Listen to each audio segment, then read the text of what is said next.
पूजा पाठ, कर्मकांड, ज्योतिष सीखने एवं सनातन धर्म से संबंधित वास्तु शास्त्र, जंत्र मंत्र, तंत्र, शास्त्रोक्त ज्ञान प्राप्त करने के लिए जुड़े हमारे इस चैनल से।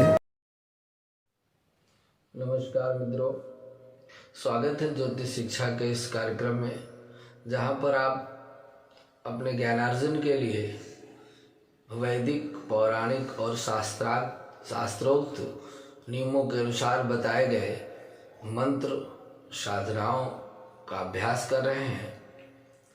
इसी क्रम में आपके लिए एक जानकारी लेकर के आए हैं कि मंत्र जाप मम दृढ़ विश्वासा पंचम भजन स्ववेद प्रकाशा। किसी भी मंत्र की साधना के लिए क्या आवश्यक है, क्या करना चाहिए, यह जानना सर्वप्रथम आवश्यक है। हम मंत्र तो बहुत जल्दी सीख लेते हैं, मंत्र को जप भी लेते हैं, लेकिन यदि किसी नियम और क्रम में कोई मंत्र जप नहीं किया जाता तो उस मंत्र के जप का फल वह देवता नहीं प्रदान करते। तो आज आपके लिए एक सुंदर जानकारी लेकर आए हैं कि मंत्र को शीघ्र जागृत कैसे किया जा सकता है, क्योंकि गोस्वामी जी ने रामचरितमानस में लिखा है कि मंत्र जाप मम दृढ़ विश्वासा। मंत्र जप में विश्वास दृढ़ होना आवश्यक है। यदि आपके मन में परीक्षण की दृष्टि के चलो जप लेते हैं, देखें काम करता है कि नहीं करता, ये बहुत बड़ी भूल है। वह कभी भी मंत्र आपको सिद्ध नहीं हो सकता है, क्योंकि मंत्र जाप मम दृढ़ विश्वासा। यदि दृढ़ विश्वास है कि नहीं, निश्चित रूप से होगा। यदि कहीं असफलता होती है तो हमारी गलतियों के कारण होती है, न कि मंत्र में या देवता में कोई कमी है। हमारी जानकारी के अभाव में ऐसा होता है। कोई मंत्र कब सिद्ध होता है यह भी जानना आवश्यक है। तो 1,00,000 बार जपना है या 108 बार जप के सिद्ध हो जाता है, ये इन सब चीज़ों में एक बहुत बड़ा रहस्य छिपा हुआ है। मुख्यतः 3 प्रकार के मंत्र होते हैं। कौन कौन से होते हैं? तो वैदिक मंत्र होते हैं जो वेद से निकले हैं, और तंत्रोक्त मंत्र होते हैं जो तंत्र पौराणिक विधि से मिलते हैं, और शाबर मंत्र होते हैं जो शाबर मंत्र भगवान शिव ने रचना की थी। 3 ही प्रकार के मंत्र हैं, और इन तीनों मंत्रों की विधि और नियम अलग अलग है। वैदिक, तांत्रिक और शाबर। तो पहले तो आपको ये तय करना होगा कि जो मंत्र हम जप करने जा रहे हैं वह वैदिक है, पौराणिक है या शाबर मंत्र है। शाबर मंत्र बहुत जल्दी शीघ्र ही सिद्ध हो जाते हैं। तांत्रिक मंत्र में थोड़ा समय लगता है, और जितने अक्षर का मंत्र होता है उतने लाख जप करना होता है। यदि 24 अक्षर का गायत्री मंत्र है तो 24 लाख का ही पुरस्चरण होता है।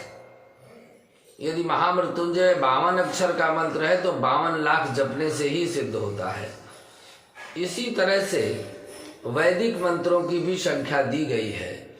जो वेदों के मंत्र हैं, कलयुग में उनको 4 गुना जप करने का विधान बताया गया है। वैदिक मंत्र सिद्ध हो जाते हैं और फिर उनका कभी असर समाप्त नहीं होता। तांत्रिक मंत्र सिद्ध होने पर अपना काम तुरंत करते हैं, दोबारा आपको फिर से उनका सूक्ष्म पुरस्चरण करना पड़ता है।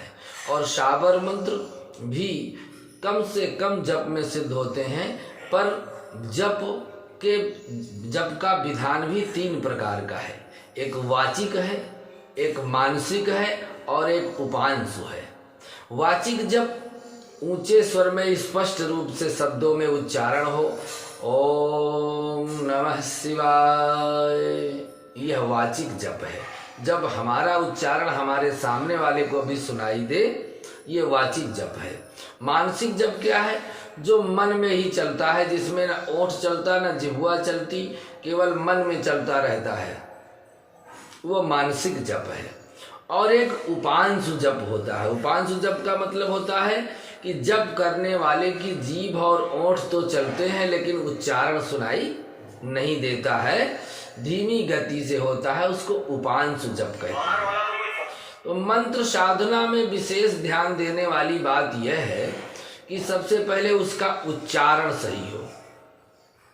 यदि उच्चारण आप नहीं कर पाते हैं तो मंत्र जाप से भी उसके फल में न्यूनता आ जाती है। तो सबसे पहले उच्चारण का अभ्यास कर लेना चाहिए। जैसे कि हमको चंद्रमा का मंत्र जपना है, या सूर्य का मंत्र जपना है, या मंगल का मंत्र जपना है, या बुध का मंत्र जपना है, तो उस मंत्र के जप को पहले स्पष्ट रूप से अपने किसी गुरु या श्रेष्ठ से श्रवण कर लेना चाहिए। तो उसमें बीज उत्पन्न होता है। देखिए, संसार में बिना बीज के वृक्ष नहीं होता है, लेकिन उस बीज को जब किसान खेत में बोता है तो उससे सुंदर गेहूं की फसल गेहूं से ही तैयार होती है। और वही गेहूं बोरों में व्यापारी के यहाँ भरा है, लेकिन उस गेहूं से गेहूं नहीं पैदा होता, जो एक विधान पूर्वक कृषक के द्वारा बोया जाएगा। इसी तरह मंत्र भी जब किसी गुरु के द्वारा किसी को प्रदान किया जाएगा तो वो बीज हो गया, और फिर उसमें अंकुरण होगा। कैसे होगा कि मंत्र का स्पष्ट उच्चारण जब कान के शब्दों से अंदर जाता है तो इससे भी मनुष्य का शरीर पवित्र होता है। जैसे भगवान के नाम का कीर्तन श्रवण करने से मन, वाणी और शरीर पवित्र हो जाते हैं, इसी तरह से मंत्र जब कान के रास्ते हृदय में जाता है तो वह हृदय में स्थित हो जाता है।